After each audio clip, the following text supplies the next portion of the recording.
Previously, the scientists, they thought that the light of the moon was its own light.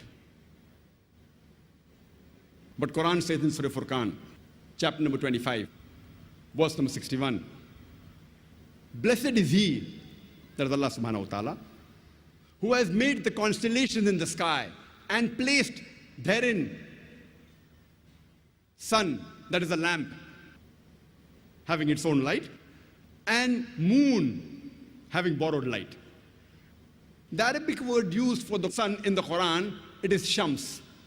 And its light is always described as siraj, wahaj, or diya, which means a torch having a light of its own, or a blazing lamp, or a shining glory.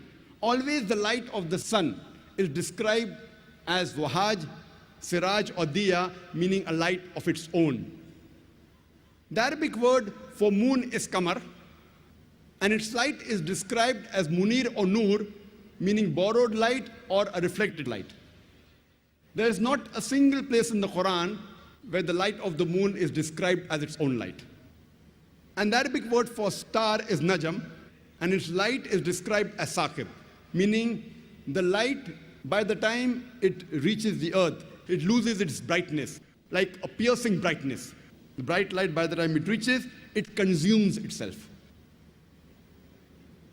And this message, that the sun has its own light, describing as wahaj, siraj, or diya, and the moon having borrowed light, that is munir, or reflection of nur, is mentioned in several places in the Quran, including Surah Yunus, chapter number 10, verse number 5, as well as Surah Nuh, chapter number 71, verse number 15 and 16.